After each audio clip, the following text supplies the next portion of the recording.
어젯밤 잘 주무셨습니까? 저는 어젯밤에 일찍 자려고 누웠다가 거의 밤을 샜습니다. 밤사이에 참 많은 일이 있었는데 이럴 때일수록 우리가 더욱더 기도하고 또 우리의 믿음을 점검하는 시간이 되어야 될 줄 믿습니다. 우리가 지금 수요일 날 에베소서를 보고 있습니다. 지금 에베소서 5장을 들어왔는데 5장의 지금 큰 주제는 하나님을 본받는 자가 되라라는 이야기를 계속하고 있습니다.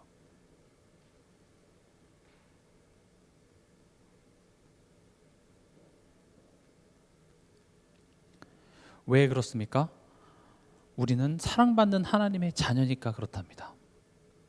우리가 우리 신앙의 목적, 목표, 하나님이 지금 나를 통해서 뭘 하시길 원하는지에 대하여서 성경을 통하여서 우리는 확인하고 그것을 우린 같은 것을 믿고 있는지 확인할 필요가 있습니다.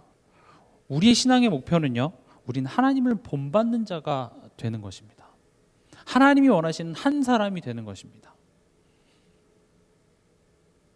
우리는 전도하고 세상을 바꾸고 세상의 어떤 흑암 문화와 싸우기 위한 것이 우리의 신앙의 목표가 아니라 우리의 신앙의 목표는요, 하나님을 본받는 자가 되는 것입니다.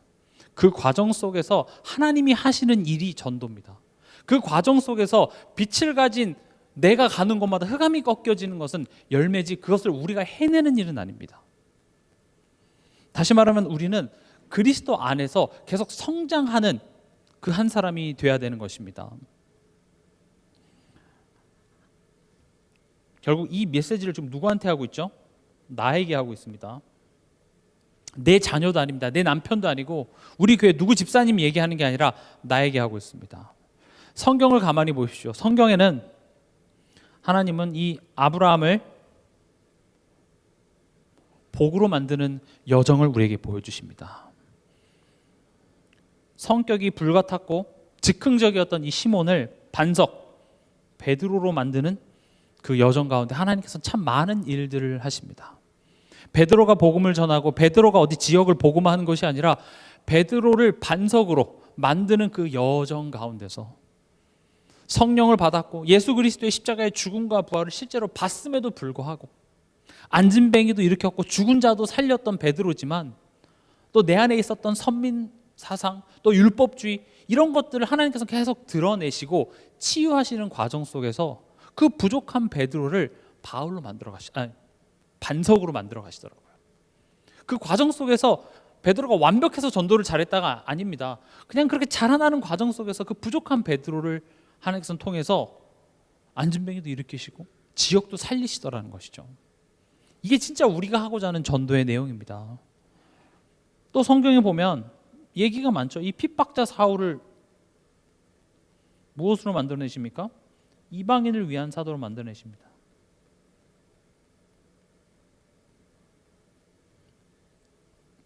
이것 말고도 많습니다.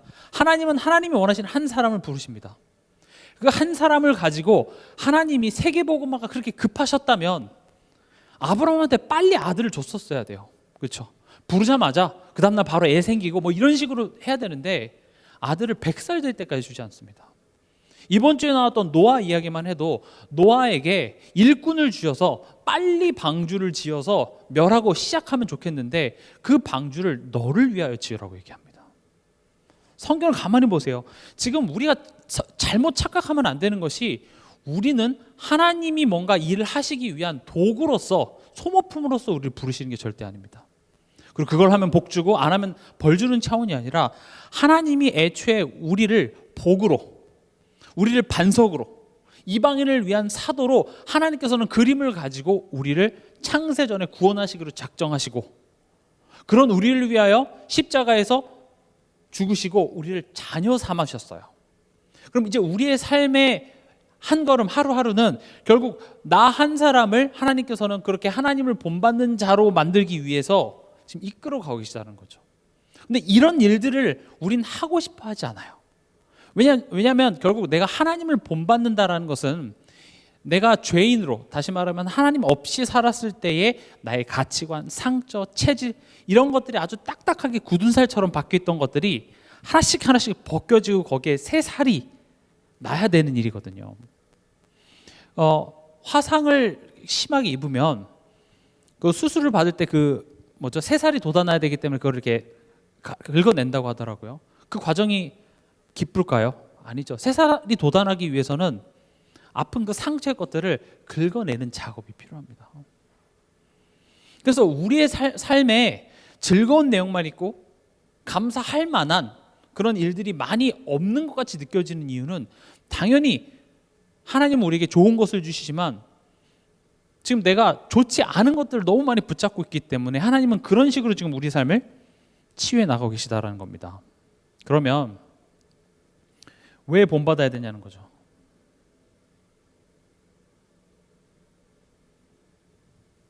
지금 하나님을 본받아야 된다 이런 말을 하면 어떤 식으로 자꾸 이야기를 하냐면 하나님 그 본받는 거 그렇게 해서 구원받는 거 아니야.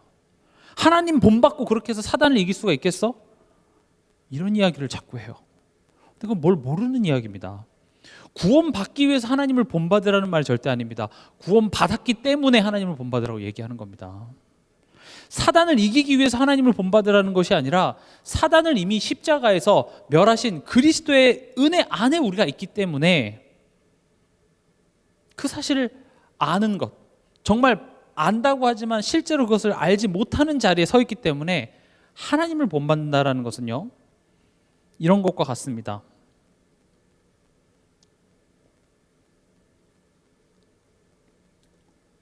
우리가 복음을 안다 했을 때 우리가 대부분 이게 되게 관념적인 내용에서 끝날 때가 많습니다. 이 관념적이라는 말이 무슨 말이냐면 예를 들어서 부모가 된다.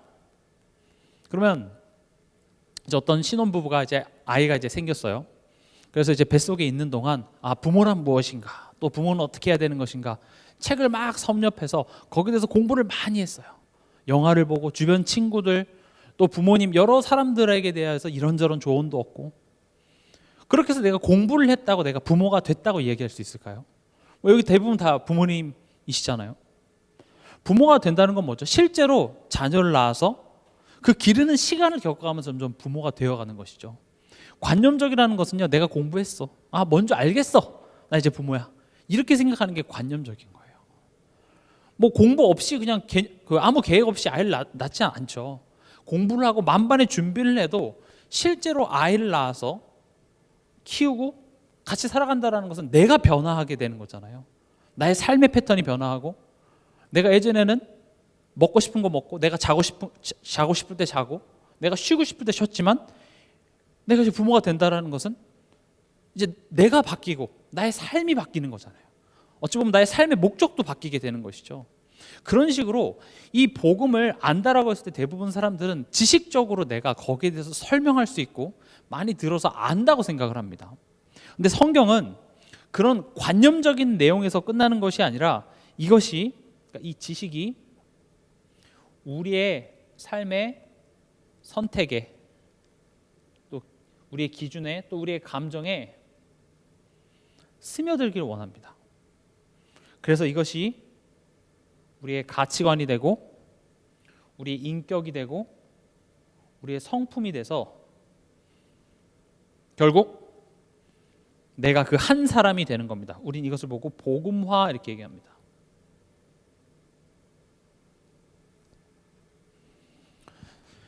다시요. 우리가 복음을 모르지 않아요. 지식으로 알아요. 복음 몰라서 그렇다 이런 말을 우리가 많이 하죠.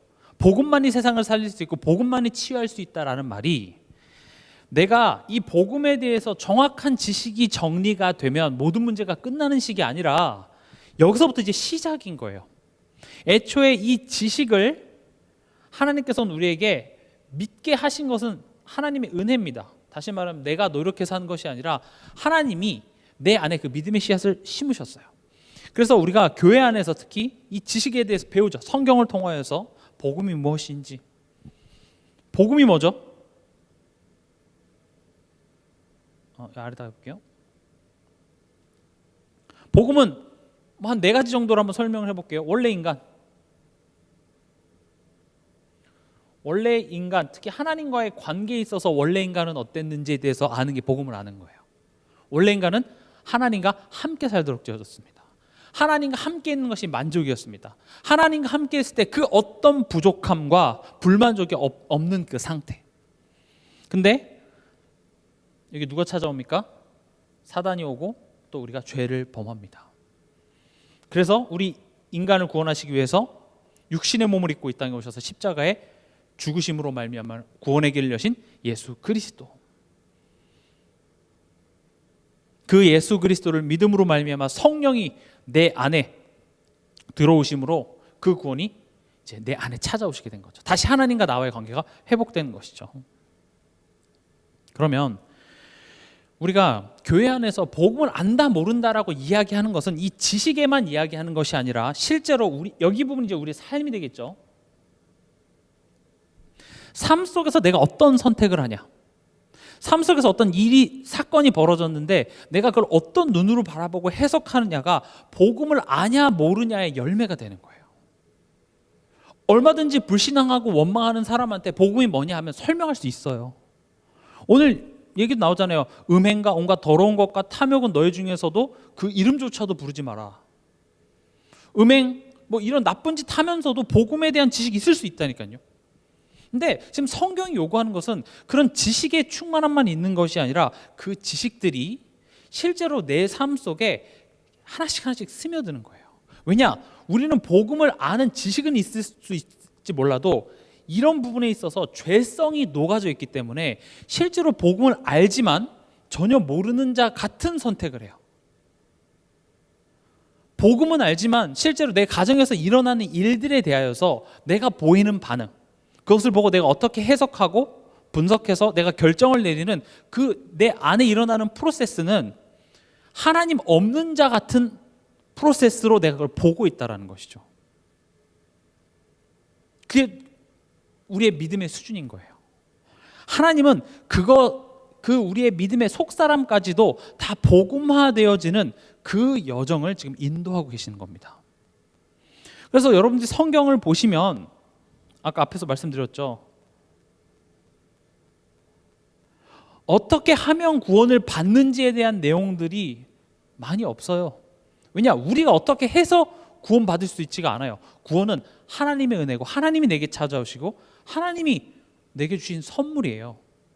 그럼 거기서 끝이 나야 되는데 성경은 거기서부터 이제 본격적인 시작을 알리고 있고 하나님의 자녀인 자의 삶에 대하여서 성경은 이렇게 두껍게 설명을 하고 있어요. 결국 아브라함, 시몬, 사울 다 하나님의 자녀로 하나님 부르시는 거기서부터 이제 시작이 되더라는 거죠. 그리고 그 부분에 있어서는 실제로 우리의 선택과 기준, 감정에서 배워야 되는 과정들이 많기 때문에 성경의 내용은 많습니다. 그리고 거기에 뭘 목표로 하고 있어요? 우리가 하나님을 본받는 한 사람이 되도록.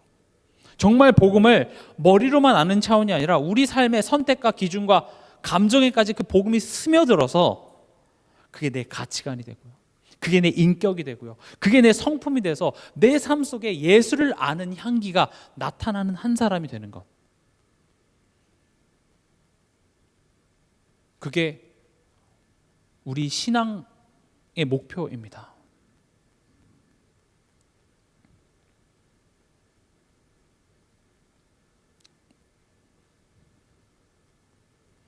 그래서 전도에 대해서도 여러분들이 이게 분명히 좀 정리가 되셨으면 좋겠습니다. 이제 구원 받았으니까 이제 전도 아닙니다. 우리는 구원 은혜로 받았지만 그 구원의 가치, 감격, 그게 얼마나 명예로운 것인지, 얼마나 가치 있는 것인지를 전혀 모르고 오늘 구원 받았지만 구원 받지 못한 자처럼 또 돌아가는 삶을 살고 있으니 하나님은 지금 내가 복음화된 한 사람이 되길 원하시고 그렇게 내가 자라나는 과정 속에서 성령께서 내 삶 속에 누군가를 살리고 내가 가는 곳마다 빛이 비춰지는 열매를 맺으시는 것, 그것을 보고 전도 이렇게 얘기합니다. 전도는 내가 저 사람을 변화시키기 위해서 뭔가 열심을 내서 하는 행위가 전도가 아니라, 왜냐? 그런 전도는 누가 잘하냐면요, 이단들이 되게 잘합니다. 하나님의 교회라든지 신천지라든지, 여러분 가끔씩 저게 그 하나님의 교회 안에 있잖아요. 거기 주말에 보면 차들이 미어 터집니다. 거기에 그렇게 전도가 잘 되면 거기에 지금 성령이 역사한다고 얘기할 수 있나요? 아니에요. 사람이 많이 몰리는 것으로 성령이 역사한다고 이야기할 수 없습니다. 왜냐? 우리의 기준은 사람이 얼마나 많으냐가 아니라 성경의 기준이에요. 그래서 전도라는 것은 내가 하나님의 사람으로 성숙해지는 그 과정 속에서 성령께서 하시는 일이 전도입니다. 내가 어느 정도 수준이 올라가야 전도가 되는 게 아니라 부족하면 부족한 모습 그대로 하나님은 내가 이렇게 몸부림치는 그 과정 속에서 성령께서 하시는 것들입니다. 그래서 제가 예전에도 그 예화를 한번 들었었잖아요. 이렇게 내 잔에 샴페인이 담겨서 그 넘치는 것으로 또 다른 사람들에게 전달이 되는 거예요. 그럼 왜 우리 가정에 역사가 일어나지 않습니까? 왜 내 직장의 역사가 일어나지 않습니까? 라는 질문 앞에서 내 잔이 더욱더 그 은혜로 풍성해져야 된다. 지금 그렇게 하나님 답을 하고 계십니다. 그리고 그만큼 내가 큰 그릇이었다면 그 넘치는 양도 어마어마해진다는 말이 되겠죠. 그래서 이 하나님을 본받는 과정은요, 결국 우리가 배우는 시간입니다. 우리가 성숙해지는 시간입니다. 하나님은 이것을 교회를 통해서 이루어가십니다. 거듭 말씀드리지만 배운다는 것은 많은 틀림이 있는 겁니다. 성숙해진다라는 것은 기다리는 겁니다. 와인 몇 년산 하면서 성숙한 만큼 돈이 비싸지잖아요. 그럼 그만큼의 시간이 지났다는 것입니다. 성숙이란 단어는 기다림과 함께 갑니다. 우리의 믿음의 성숙은 얼마나 기다릴 수 있느냐예요.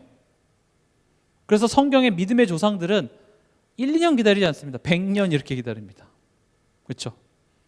히브리서 11장에도 보면 믿음은 바라는 것들의 실상이요 보이지 않는 것의 증거라 이렇게 얘기하고 있습니다. 그냥 막연하게 믿으라는 것이 아니라 하나님이 좋으신 하나님이라는 그 하나님을 소망하고 기다릴 수 있는 거예요. 그래서 우리가 처음에 예수 믿었을 때는 내가 기도하면 응답도 막 옵니다. 현장의 증거도 일어나고 가정의 변화도 일어나고, 때로는 내가 어떤 종교성을 가지고 하나님께 기도해도 하나님이 돈도 막 척척척 주시기도 하고, 그래서 되게 신났어요. 또 내가 막 구하지도 않았는데 하나님이 눈에 보이는 응답도 주시고, 그래서 신나서 신앙생활을 했는데 점점 시간이 지나면 지날수록 그렇게 응답이 빨리 오지가 않아요. 심지어 내가 잘못하지도 않았는데 억울함을 당하는 일들도 생기더라는 거죠. 그러나 그것은 자잘못의 문제이기보다는 당연한 겁니다. 아브라함도 아내를 속이고 불신앙해서 애굽으로 내려갔을 때 이건 100% 아브라함이 더 잘못한 건데, 그 상황에 대해서는 하나님이 아브라함 편을 들어주십니다. 그러나 하나님이 지금 우리에게 뭘 하고자 하는 거예요? 아브라함 너 이제 구원 받았으니까 끝, 이렇게 얘기하지 않습니다. 내가 너를 복이 되게 할 거야. 너를 복이 되게 해서 천하 만민이 너를 통하여 복을 받게 한대요. 그래서 창세기를 보면 아브라함을 복 만드는 시간이 어마어마하게 길어요. 빨리 구원할 거면 아브라함 못 깨달아? 그래, 빨리 누가 또 깨닫나 하고 이렇게 깨닫는 사람들을 하나님 찾아다니신 것이 아니라 아브라함 하나 딱 택해놓고, 택했는데 아브라함이 훌륭하지가 않은 거예요. 우리 같은 거예요. 근데 그 아브라함을 하나님은 포기하지 않으시고 계속 이끌어 나가는데, 점점 하나님이 아브라함에게 대한 어떤 그런 관용도라고 해야 되나요? 그게 점점 높아져요. 처음엔 잘못해도 괜찮아 하는데 이제 나중에는 조금 불신앙하고 하면 거기에 대해서 하나님께서는 쉽게 넘어가지는 않아요. 그러나 분명 다시 이렇게 직접 찾아오셔서 계속 깨닫게 하십니다. 결국 그 과정을 통하여서 아브라함이 아브라함이 됩니다. 그리고 복이 정말 되게 해서 아브라함을 통하여서 복을 얻게 하시죠. 우리는 지금 배우는 과정입니다. 교회 안에서, 삶 속에서. 그래서 문제나 사건이 찾아왔을 때 배울 수 있는 기회입니다. 지금 최근에 교회 안팎으로, 또 어제 저녁도 그렇고, 지금 모르겠어요 왜 이러는지. 근데 많은 위기와 어려움들이 있죠. 그럼 이 어려움과 위기 속에 우린 점점 남방으로 내려가는 그런 선택을 하는 것이 아니라 드디어 기회가 왔습니다. 우리가 그 말로만 듣던 위기라는 것이 진짜 찾아왔어요. 어려움이라는 것이 진짜 찾아왔어요. 그럼 배운다는 건 뭡니까? 그때 내가 믿음의 도전을 해보는 거예요. 그래, 그런 어려움이 찾아왔을 때 하나님은 어떻게 하셨지? 또 하나님의 사람은 어떤 선택을 했지? 그래, 아브라함은 그때 남방으로 내려가고 내가 하나님이 아닌 내가 살기 위해서 내가 내 방법을 선택했는데 그러고 나서 보니까 계속 연쇄적으로 걱정할 거리들이 계속 생겼잖아요. 그러니까 첫 단추가 잘못 매이니까 그 밑에 건 지금 계속 엉키는 것처럼 아브라함이 원래는 어떻게 했었어야 돼요? 기근이 찾아와도 하나님께서 내게 약속하신 것을 믿고 그 자리에서 단을 쌓고 여호와의 이름을 불렀어야 돼요. 근데 아브라함은 그렇게 못했어요. 어떻게 했죠? 곡식 있는 애굽으로 내려가면서 하나님이 뭔가 보장해 줄 거란 믿음이 없으니, 만족스럽지 않으니 하나님을 떠나는 선택을 했는데, 그럼 뭔가 평안이 올 줄 알았는데 이제 연쇄적으로 내가 이 불안함과 두려움을 해결하기 위해서 내가 자꾸 내 방법을 써야 되는 일들이 계속 벌어지더라는 거예요. 그럼 위기와 어려움이 찾아왔을 때 우린 배울 수 있는 기회가 됩니다. 그때 나는 어떤 선택을 할까요? 그때 나는 이 상황이 너무 힘들어서 떠나는 선택을 하면 그 떠난 게 잘못이라는 것이 아니라, 배우지 않고 떠나면 하나님이 나를 사랑하시기 때문에 또 떠난 그 자리에서 나는 결국 그걸 또 배워야 돼요. 하나님 날 포기하지 않으세요. 그래서 이 배우고 성숙해지는 과정을 통해서 한 두 가지에 자꾸 집중하게 하십니다. 첫 번째는 하나님을 알게 하십니다. 자꾸 하나님이 어떤 분이신지 우리로 그럼 질문하고 말씀 통해서 배우도록, 그리고 나를 알도록.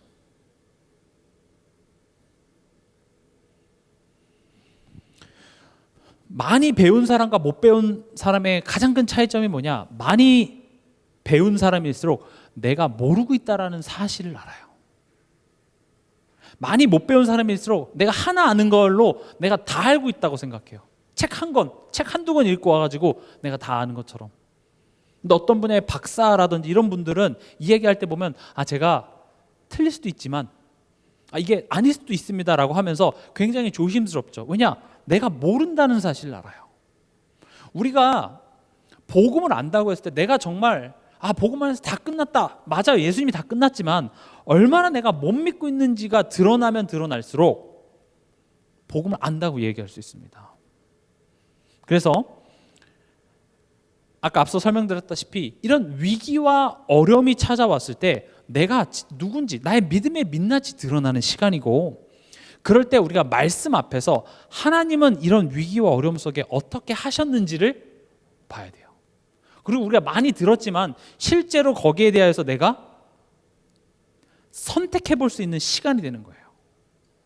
우리가 이따 뒤에서도 우상에 대해서 얘기할 텐데, 우리가 오직 예수 된다는 것은 오직 이렇게 해서 오직이 아니라 내 마음속에 그리스도가 있지만, 예를 들어서 내 자존심 상하는 일이 딱 벌어지면 우리는 내 자존심 상하는 그 일을 선택을 합니다. 거기서부터 벗어나는 것을, 예수한테 가지 않고 내 자존심 상하게 하는 그 상황에 우리는 붙잡히는 거거든요. 그게 내가 다른 것을 의지하고 있는 것이며 나의 상처예요. 그러면 우리가 지금 하나님의 자녀로서 하나님이 원하시는 한 사람으로 자라나는 과정에 있구나라는 사실을 아는 자는 그런 상황에서 자존심이 상해서 감정적으로 조금 기분이 나쁘거나 서운할 수는 있습니다만은 그 감정에만 사로잡히는 것이 아니라 그 상황 속에서 내가 누군지를 돌아볼 수 있는 것, 그게 성령의 인도입니다. 우리가 진짜 구해야 될 성령의 권능은 지금 이 상황과 현상 속에서 대단한 기적을 베풀어 주시라는 그런 성령의 권능보다 지금 이 상황 속에서 하나님이 내게 하시고자 하는 말씀이 깨달아지게 하여 주시옵소서요. 저도 쉽지 않더라고요.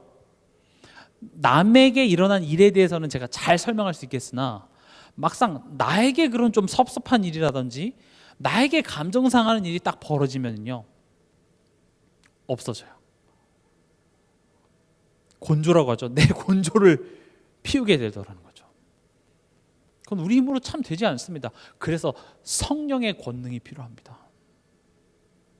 그리고 그 말씀을 통해서 내가 믿음의 도전을 해보는 거예요. 오케이, 아브라함은 점점 남방으로 내려갔지만 하나님, 난 이 자리에서 제단을 쌓고 여호와의 이름을 부르겠습니다. 내가 죽으면 죽으리라. 그 믿음의 도전을 하지 않으면 자라남이 없어요. 제가 미국에 있을 때 저는 참 좋은 경험이었습니다. 중직자 집에서 제가 있으면서 미국 그 한인 사회에서 교회 참 문제가 많거든요.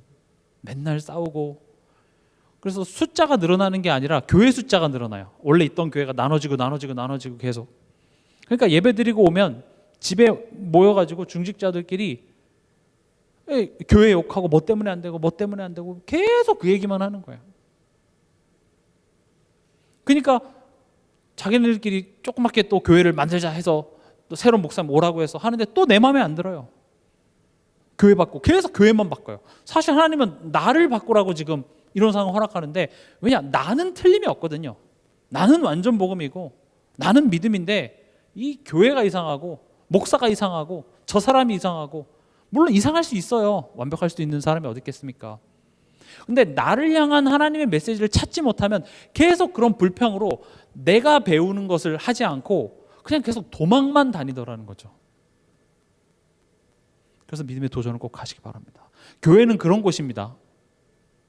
교회는 내 마음에 드는 사람으로 가득한 곳이 교회가 아니에요. 교회는 내가 자라나게 하기 위한 하나님이 허락하신 시스템입니다.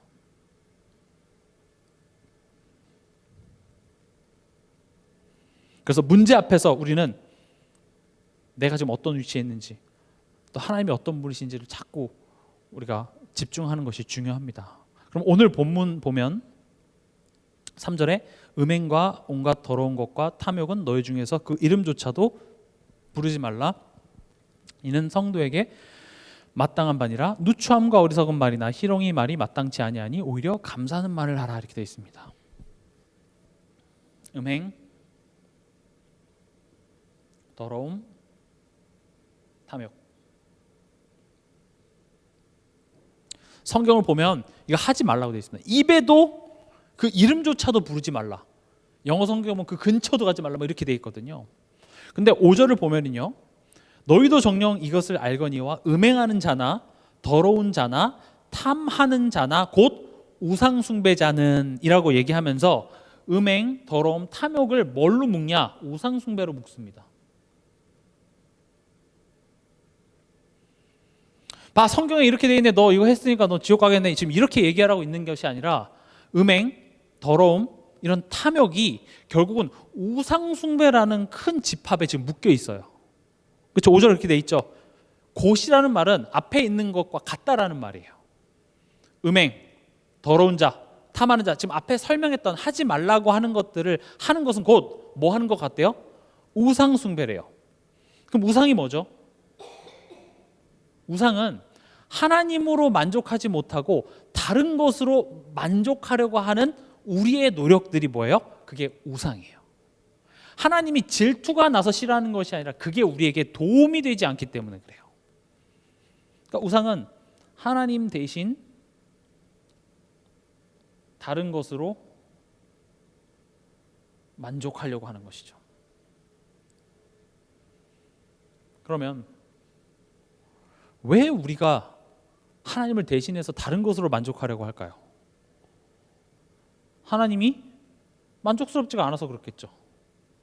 하나님 안에서 내가 만족을 찾지 못해서. 그러니까 하나님이 진짜 부족해서가 아니라 하나님이 나랑 좀 잘 안 맞아가 아니라 내가 하나님을 잘 몰라서 그래요.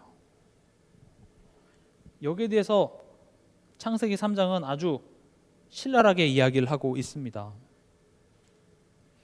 사단이 아담과 하와에게 찾아와서 이렇게 얘기합니다. 너희가 선악을 알게 하는 나무의 실과를 먹는 날에는 눈이 밝아져 하나님과 같이 되어 선악을 알 줄 하나님이 아심이니라 이렇게 얘기합니다. 지금 이 상황이 어떤 상황이냐? 아담과 하와는 사단이 찾아오기 전까지도, 그리고 사단의 그 말을 듣는 그 순간까지도 아담과 하와에게는 부족함이 없었습니다. 에덴 동산은 그 완벽 그 자체였습니다. 하나님이 나의 하나님이시고 그 하나님과 나와의 관계에 있어서 그 어떤 부족함과 여기서 조금 더 나아지면 더 좋겠다라는 것이 아니라 이 자체가 그냥 완벽 그 자체였습니다. 근데 사단이 와서 뭐라고 얘기합니까? 지금 이 이야기가 결국 뭐냐면, 야, 너가 이걸 먹으면 지금보다 더 행복할 수 있을 것 같은데, 지금보다 더 괜찮을 수 있을 것 같은데, 이런 이야기를 어떻게 얘기하냐? 하나님에 대해서 살짝 오해하게 만듭니다. 만약 하나님이 지금 실수하고 계시다면, 만약 하나님이 지금 이 상황 속에서 뭔가 더 좋은 것을 예비하고 계시지 않는다면 나는 지금 이 상황이 만족스러울까요? 안 만족스러울까요? 만족스럽지가 않아요. 우리가 언제 직장을 옮기죠? 직장이 너무 만족스러우면 난 이 직장에 계속 있으려고 해요. 근데 내가 이 직장이 마음에 안 들기 때문에, 이 직장이 내게 만족을 주지 않기 때문에 우리는 이 직장을 어떻게 합니까? 떠납니다. 죄가 뭐죠? 하나님을 떠남이래요. 그러면 나는 지금 하나님으로부터 만족하고 하나님이 내게 주신 그 은혜와 사랑의 감사와 감격이 회복되어져 있지 않는다면 나는 수시로 하나님을 떠나는 선택들을 계속 하고 있다는 말이 돼요. 하나님 떠남이라는 말을 불신자들한테만 적용하지 마시고, 하나님이 만족스럽지 않으면 우리는 하나님을 떠나는 선택할 수밖에 없다. 이게 우리의 죄성이에요. 사단이 와서 처음부터 한 범죄가 그거예요. 이 현실, 지금 이 상황 자체가 만족스럽지 않게 만들어요. 어떻게 해요? 하나님에 대해서 오해하게 해요. 저도 많이 느껴지더라고요. 지금 제 현실 속에서 하나님이 지금 뭔가 하시고 계셔. 하나님이 지금 죽음 뒤에 부활을 만들어내신 것처럼 이 고난 뒤에 하나님의 어떤 영광이 있다라는 사실에 대한 믿음이 싹 사그라지는 순간 현실은요, 지옥 같아요. 아, 어떻게 살지? 막막해요. 너무 비관적이에요. 다 필요 없어가 되더라고요. 그러니까 지금 이 현실을 벗어나고 싶은 거예요. 그냥 아무도 안 사는 저 시골이나 이런 데 가고 싶고. 저도 여행 좋아하는데 여행을 좋아했던 이유가 그거이기도 한 것 같아요. 현실 도피죠. 근데 여행을 많이 다니다 보니까 제가 이제 해외에 있을 때 느꼈던 게 결국은 다 현실로 돌아와야 된다는 거예요. 그래서 여행이 오히려 길면 피곤해요. 갔다 와서 그 현실의 무게를 2배로 느껴야 되니까요. 그러니까 결국 하나님에 대한 만족을 내가 느끼지 못하면 우리는 하나님을 이렇게 떠나게 됩니다. 그럼 하나님을 어떻게 만족을 이렇게, 그럼 하나님 감사합니다 이렇게 느껴야 되나요? 아니라 지금 하나님에 대해서 우리가 오해하고 있기 때문에 그래요. 내가 하나님과 좀 잘 맞춰보려고 노력하는 것이 아니라 정말 그 하나님 안에 있는 은혜와 사랑이 세상에 그 어떤 것도 줄 수 없는 행복과 기쁨의 내용이 이미 우리 안에 있는데 우린 그것을 깨닫지 못하고 있다는 것이죠. 그래서 사단이 그렇게 하나님을 오해하게 하고 하나님을 떠나는 선택을 누가 합니까? 인간이 하기 때문에 인간은 죄인이 된 것입니다. 지금 뭘 얘기하고 있죠? 음행, 더러움, 탐욕, 이게 다 우상숭배라고 이야기하고 있습니다. 우상숭배는 뭘 절하고 섬기는 차원에서만 이해되는 것이 아니라 실제로 하나님 대신에 다른 것으로 만족하려는 거예요. 여기 이런 것도 한번 넣어볼게요. 다른 것으로 안심하려고 해요. 이런 방법으로 이 문제를 해결하면 그것으로 내 인생의 문제가 끝났을 것이라고 생각한다는 것이죠. 근데 우상숭배의 본질 자체가 결국 하나님에 대한 불만족입니다.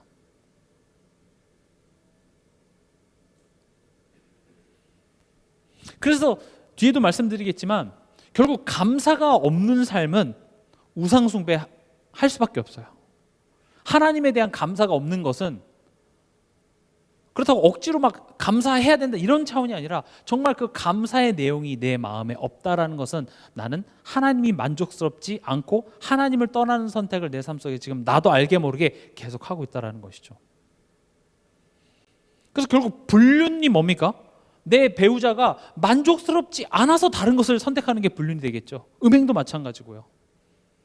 또 탐욕은 뭡니까? 탐욕은요, 내가 뭔가 필요한 것을 원하는 것을 탐욕이라고 얘기하잖아요. 필요하지 않아요. 그런 내가 저것만 가지고 있으면 행복할 것 같은 거예요. 탐욕에 가장 우리 모두들이 적용될 수 있는 것 중에 하나가 이제 식탐 이런 거죠. 저도 식탐이라는 탐욕이 굉장히 짙은 사람입니다. 배고파서 먹기보다는 특히 밤에 뭔가 스트레스를 딱 받잖아요. 그러니까 배고파서 먹는 군것질과 스트레스 받아서 먹는 군것질은 이게 속도가 달라요. 속도가. 내 뇌가 배가 불러 이제 그만 먹으라고 명령, 그러니까 배가 이미 찼다라고 느끼기도 전에 이미 그걸 막 넣고 있는 제 모습을 보게 돼요. 아, 이게 탐욕이구나. 식탐이 뭡니까? 지금 내 몸이 필요한 것 이상으로 계속 넣는 거예요. 그 입으로 혀로 느끼는 그 뭐죠? 그 맛의 자극을 얻기 위해서 계속 넣어요.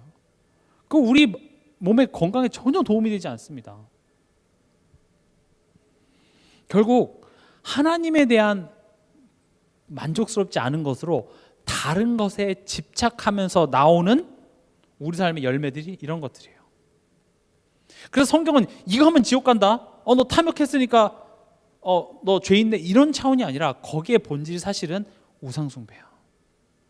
그럼 우리 삶 속에 이런 부분이 나온다면 우리 뭐가 점검돼야 돼요? 내가 지금 다른 것으로 내 삶에 만족을 얻으려고 자꾸 하고 있구나. 그런 삶의 어떤 집착, 쉽게 얻으려는 그런 자극.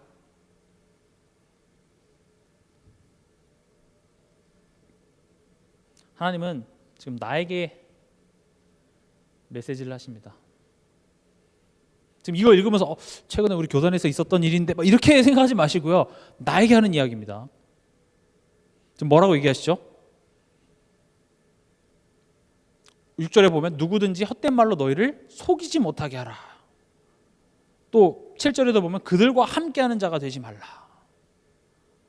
아니 생각해보세요. 속이지 못하게 하라고 이야기하지 말고 속이는 사람은 하나님이 처단해 주시면 안 됩니까? 에베소서 4장에도 보면 마귀에게 틈을 주지 말라고 누구한테 얘기하고 있어요? 누구한테 얘기하죠? 나한테 얘기하잖아요. 마귀야, 하나님 마귀 불러다가 야, 틈 타지 마라고 얘기하면 좋겠는데 누구한테 얘기해요? 나한테 얘기하는 거예요. 또 베드로전서 5장에도 보면 마귀가 우는 사자와 같이 다닌대요. 두루 삼키 자를 찾나니 근신하라 깨어라고 누구한테 말하고 있어요? 나한테요. 되게 이거 이상하는 거거든요. 길거리에 미친 개가 돌아다녀요. 근데 내 자녀가 그 길에서 놀고 있으면 여러분들은 그 미친 개를, 우는 사자를 처단하시겠습니까? 근신하라 깨어라 이렇게 얘기하겠습니까? 조심해라고 얘기하겠습니까? 당연히 전자죠. 우는 사자와 같이 삼킬 자를 찾고 있는 마귀를 멸해야 되는데 왜 나한테 얘기하냐는 거죠. 정답은 그 우는 사자와 같이 삼킬 자를 찾는 마귀에게 우리가 혹 속는다 할지라도 그게 우리의 운명이 되지 않는 자리로 이미 구원하셨기 때문에 그래요. 그 사단을 가지고 하나님은 우리의 믿음을 굳건하고 강하게 하시고 털을 견고하시는 그쯤으로 지금 활용하시는 것이기 때문에 사단은 이미 그 권세가 무너진 존재예요. 제가 이 이야기를 중고등부애들한테 쉽게 얘기하기 위해서 어떻게 얘기를 했냐, 이제 두 형제가 있는데 동생이 깡패한테 맞고 온 거예요. 그래서 형이 화가 나서 동생을 데리고 동생 앞에서 그 깡패를 반 죽여놓은 거예요. 그래서 이제 그 깡패들이 이 동생을 보면 꼼짝 못하도록, 그러던 어느 날 형 없이 동생 혼자 길을 가다가 또 그 깡패 무리를 만난 거예요. 그럼 그 깡패들은 이렇게 주춤하죠. 근데 동생이 자발적으로 호주머니에서 돈을 꺼내더니 제가 10,000원밖에 없어서 지금 이렇게 바치고 있는 거예요. 이해가 되십니까? 이미 그 깡패들이 우리한테 할 수 있는 건 없어요. 불신자에게 있어서는 사단이 하는 일은 그들의 운명, 사주팔자, 쥐락펴락하고 사단에게 좀 잘못 보이면 정말로 일이 많이 터지겠죠. 그러나 하나님 자녀 됐다, 그리스도 안에 있다라는 것은 마귀의 일을 멸하신 그 그리스도의 승리가 지금 우리 안에 찾아와 있기 때문에 지금 하나님이 신자에게 뭐라고 얘기하시냐면 마귀에게 틈 주지 마 이렇게 얘기를 해요. 지금 우리가 마귀에게 틈을 주고 있다고 얘기를 한다고요. 물론 마귀가 우리를 속이기도 하지만 마치 그 사파리 바깥에서 곰이 건빵 달라고 이렇게 오는 거에 우리는 오줌 지르면서 무서워하고 있다는 거죠. 이해가 되십니까? 우리는 그래서 사단과 1대1로 싸워서 사단을 이겨내야 되는 것이 아니라 사단을 십자가에서 이기신 그 승리를 믿는 믿음 안에서 우리는 강해져야 되는 겁니다. 그래, 맞아. 내가 사단에게 갖다 바칠 필요가 없지. 나의 삶을, 나의 이 귀한 시간을, 지금 하나님이 내게 허락하신 이 삶을 내가 사단에게 줄 필요가 없지. 지금 나에게 하시는 말씀이에요. 근데 우리는 막 사단이 두렵고 막 사단을 막 꺾고 막 다시 말씀드리지만 우리가 불신자 현장을 찾아가고 어디 이렇게 정말 선교하거나 이런 갈 때는 그렇게 해야 돼요. 그러나 지금 내가 자라나는 나의 삶 속에서 우린 어디에 지금 흔들림이 없어야 되냐? 예수님이 승리하셨다는 사실입니다. 마귀는 내 인생을 쥐락펴락하지 못합니다. 사망에서 생명으로 옮겼느니라. 우린 더 이상 마귀의 자녀가 아닙니다. 근데 우리는 마귀의 자녀같이 행하고 있어요. 마귀의 자녀같이 저는 행한 적 없는데요. 마귀의 특징이 뭔지 아십니까? 마귀가 예수님 하나님 믿을까요? 안 믿을까요? 믿을까 안 믿을까요? 믿죠. 우리보다 더 확실하죠. 왜냐? 아니까요. 근데 마귀는요, 하나님 말씀에 순종을 하지 않습니다. 믿는데 순종하지 않는 거, 그게 누가 하는 일이에요? 마귀가 하는 일인데 또 누가 하는 일입니까? 내 모습이네. 이해가 되십니까? 너희는 너희 아비 마귀에게서 났기 때문에 하나님을 믿는다고 하지만 그 말씀에 우리는 순종할 수 없어요. 그게 너희 아버지가 하고자 하는 일, 우리도 행하고자 하는 일이랑 똑같은 거예요. 하나님의 말씀은 순종하지 않고 무슨 문제나 사건이 생기면 하나님 없는 것처럼 사단에게 틈을 내주고 어이구 사단 그 도둑이 나를 잡으러 온 건지도 모르고 그 도둑의 음성에 따라가는 게 우리의 수준인데, 그렇게 설령 따라가도 그것이 우리의 운명이 되지 않도록 우리 미리 딱 구원해 놓으시고 이제는 너가 그 사실을 알길 바라는 거예요. 넌 사단의 종이 아닌 것을 우리가 아는 자답게 우리 삶 속에 생각하고 판단하고 그 가치를 알 때 그때 우리가 기뻐할 수 있다고. 그때 그 하나님이 내게 베풀어 주신 그 은혜와 그 사랑을 우리는 찬송하고 예배할 수 있는 한 사람이 되는 겁니다.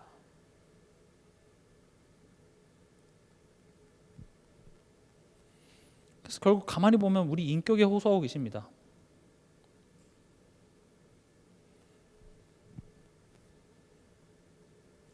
너를 속이는 사람을 내가 처단할게. 그런 사람이 너에게 차들어오면 내가 막아줄게. 이런 식으로 얘기하는 게 아니라 속이지 못하게. 마귀에게 틈 주지 마. 그런 자들과 함께하는 사람 하지 마. 내 인격에. 왜냐? 복음화는 결국 뭐라고 했습니까? 아까? 결국 복음을 아는 지식이 내 인격과 성품이까지 되는 겁니다.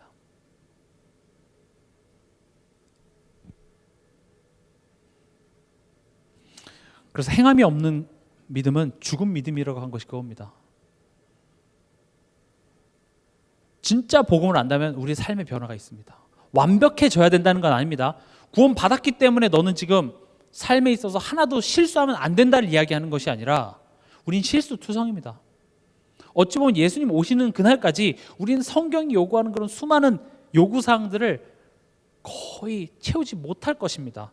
그러나 그런 것들을 지금 성경에 자꾸 이야기하는 까닭은 우리 안에 있는 죄성, 즉 하나님이 나의 만족이시고 하나님이 나의 기쁨이시며 또 예수 그리스도가 십자가에서 죄에서 해방했고 예수님이 십자가에서 마귀를 멸했다는 그런 사실들을 머리로는 알지만 그걸 모르는 자 같은 선택들을 우린 계속 한다라는 사실을 지금 이런 것들을 통해서 자꾸 점검케 하는 거예요.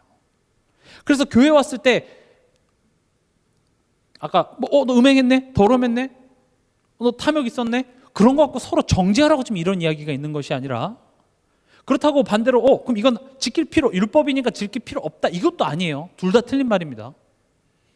이것을 통하여서 내게 주시는 말씀이에요. 내 안에 있는 더러운 우상들을 제거하는 시간입니다. 그래서 마지막으로 우리가 싸워야 될 영적 싸움이 뭐냐? 나의 상태가 점검돼야 됩니다. 우리는 이것을 보고 회개라고 얘기합니다.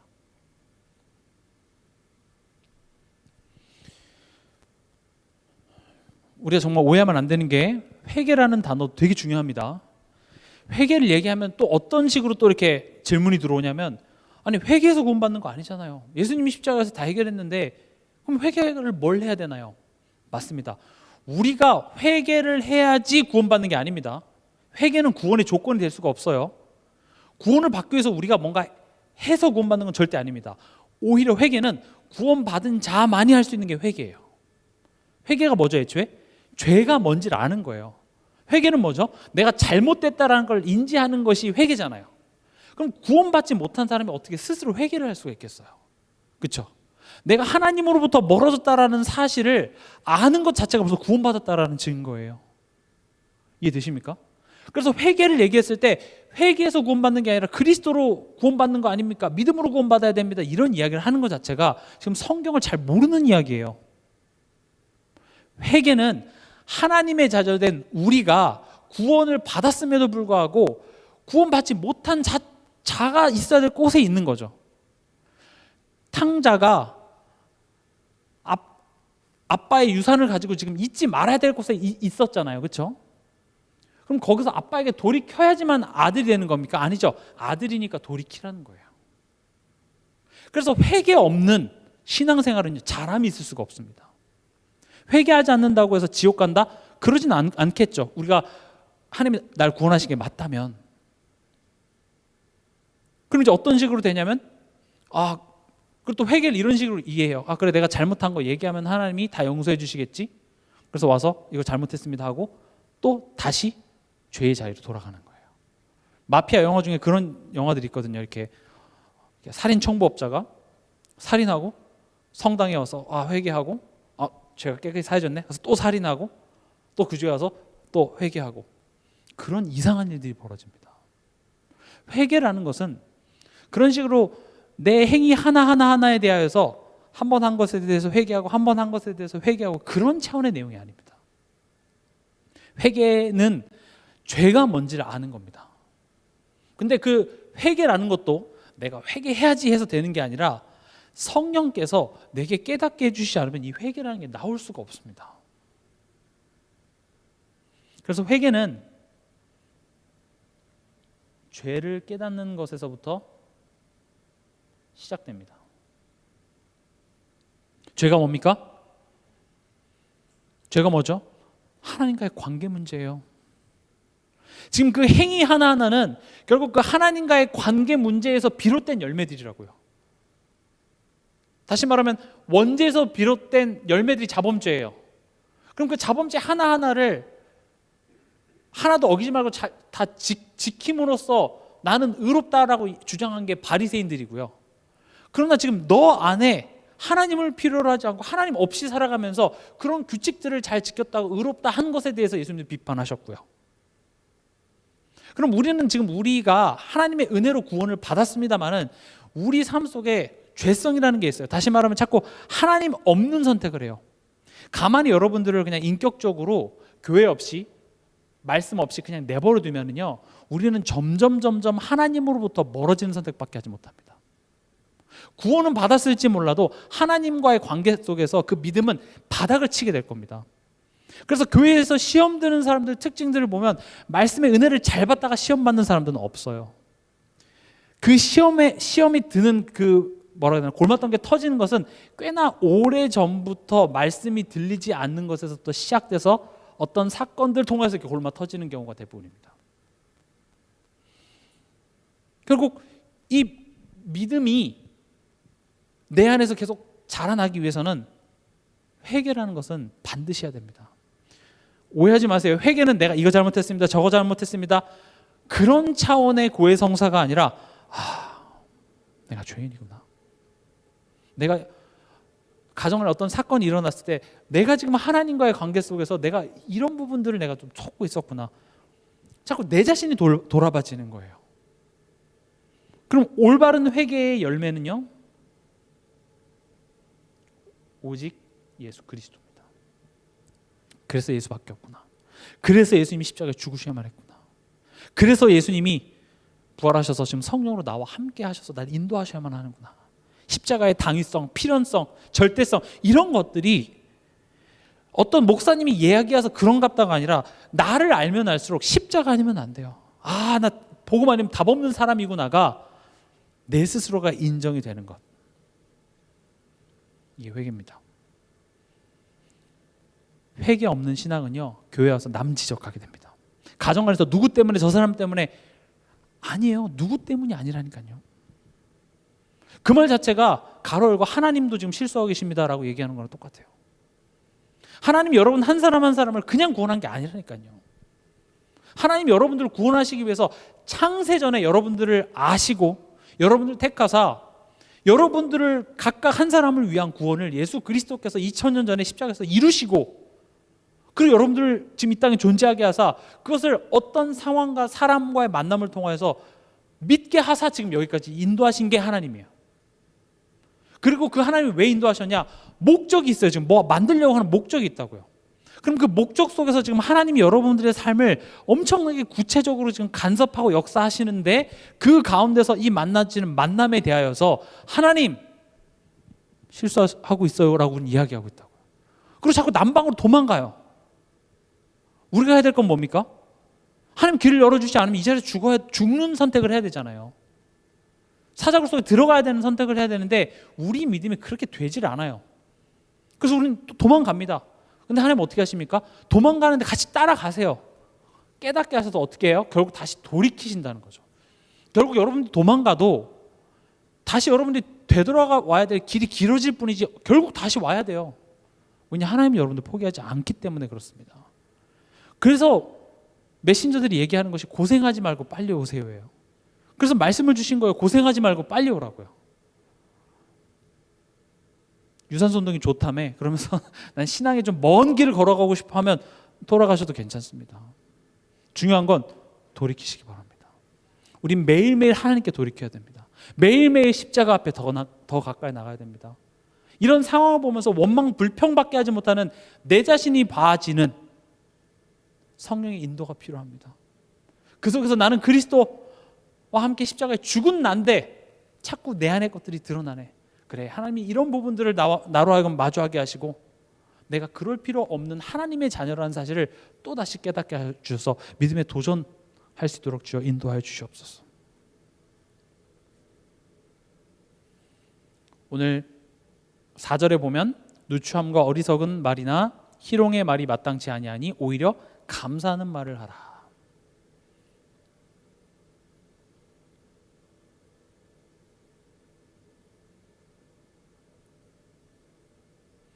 감사하는 말을 하시기 바랍니다.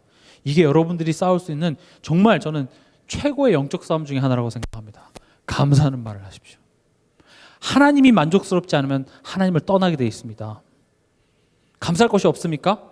그럼 하나님이 내게 베풀어 주신 그 사랑, 즉 뭡니까? 복음입니다. 우리에게 베풀어 주신 은혜. 그래서 제가 저번 주에도 얘기했던 것 같은데 은혜와 사랑만 집중하기보다는 내가 은혜 받을 만한 사람이 아니라는 것에도 집중해 보시면 더 좋습니다. 내가 사랑받을 만한 귀한 사람이 아니라니까요. 새벽마다 저는 그래서 151장을 부르는데 이 벌레 같은 날 위해 그 보혈을 흘렸나 이렇게 되죠. 얼마나 내가 하나님한테 은혜 받을 만한 사람이 아니라는 걸 알면 알수록 그 은혜가 감사합니다. 아, 그렇군요. 그래서 여러분들 일부러라도 자꾸 감사하는 말을 하십시오. 이 상황 속에서 불평할 걸 생각하면 결국 하나님을 떠나게 되어 있습니다. 하나님을 떠나서 점점 남방으로 가는 선택을 하게 되어 있는 것입니다. 그래서 마지막으로 6절에 누구든지 헛된 말로 너희를 속이지 못하게 하라 이렇게 되어 있습니다.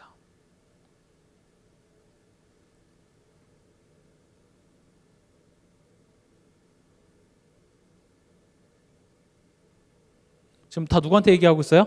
나에게요. 속이는 사람 처리해 주세요. 그렇게 하지 않고 속이지 못하게 하라고 이야기하고 있어요. 때로는 그 속이는 사람을 통해서 우리에게 무슨 말씀을 주시는 겁니까? 속이지 못하게 하라. 그러면 상대방이 나를 속이지 못하게 하려면 내가 어떻게 해야 돼요? 어떻게 해야 될까요? 여러분들이 유럽이나 이렇게 해외여행 가서 소매치기 당하지 못하게 하는 방법이 있습니다. 정신을 또 단디 차리면 됩니다. 관광객처럼 다니지 않으면 돼요. 막 핸드폰 여기 이렇게 대충 들고 여기 뒷주머니에다가 지갑 꽂아놓고 그럼 속이게 되죠. 우리 속이지 못하게 하는 방법이 디모데후서 3장 13절에서 17절에 정확히 나와 있습니다.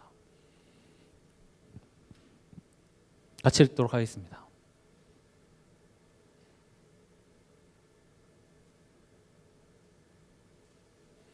속이지 못하게 하기 위해서 어떻게 하라고 하는지 성경이 요구하는 바를 같이 읽어보도록 하겠습니다. 13절부터 먼저 읽겠습니다. 악한 사람들과 속이는 자들은 더욱 악하여져서 속이기도 하고 속기도 하나니. 이제 우리한테 하는 이야기입니다. 14절. 그러나 너는 배우고 확신한 일에 거하라. 너는 네가 누구에게서 배운 것을 알며 또 어려서부터 성경을 알았나니 성경은 능히 너로 하여금 그리스도 예수 안에 있는 믿음으로 말미암아 구원에 이르는 지혜가 있게 하느니라. 모든 성경은 하나님의 감동으로 된 것으로 교훈과 책망과 바르게 함과 의로 교육하게 유익하니. 돼 있죠. 속이지 못하게 하기 위해서 뭐라고 하는 거예요? 말씀에 거하래요. 그리고 그 목적이 17절에 이는 하나님의 사람으로 온전하게 하며 모든 선한 일을 행할 능력을 갖추게 하려 함이라. 속이는 자들, 속이는 사람들을 없애준다는 게 아니라 그런 자들이 있을 거야. 그러나 너는 말씀 앞에 거해. 그러나 너는 배우고 확실한 일에 거해. 이것을 통하여서 하나님의 사람으로 온전하게 나는 너를 세울 거야, 이겁니다. 위기가 찾아오고 불신앙을 하고 사람들이 이런저런 이야기를 할 때도 나는 배우고 확실한 일에 거할 때 나는 하나님의 사람으로 온전하게 또 선한 일을 행할 능력을 갖추는 것으로 하나님께서는 내가 지금 너에게 일하고 있어, 이렇게 얘기하는 겁니다. 이해가 되십니까? 우리의 신앙생활은 내가 하나님과의 관계가 회복되어지고 하나님에게 대하여서 내가 자라나는 것이 어떻게 보면 신앙생활의 전부라고 얘기할 수 있습니다. 쟤는 저러는데요, 저 사람은 저러는데요. 나는 말씀 앞에, 하나님 앞에, 복음 앞에 거기에 서서 하나님이 오늘 내게 주신 그 시간, 그 여정을 묵묵히 걸어가는 것, 그게 전부입니다. 그래서 어떤 말씀이냐? 하나님의 은혜와 나를 향한 그 사랑을 자꾸 들려주시기 바랍니다. 성경 이 내용으로 가득하죠. 하나님이 얼마나 우리를 사랑하시는지. 로마서 8장 31절 32절에 보면 하나님이 우리를 위하신다고 합니다. 그 하나님이 자기 아들을 아끼지 아니하시고 모든 사람을 위하여 내주신 이가 어찌 그 아들과 함께 모든 것을 우리에게 주시지 아니하겠느냐.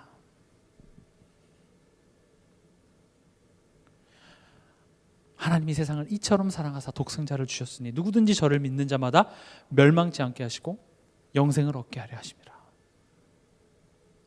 이 말씀을 로마서 10장 17절에 그러므로 믿음은 들음에서 나며 들음은 그리스도의 말씀으로 말미암았느니라. 말씀 맺겠습니다.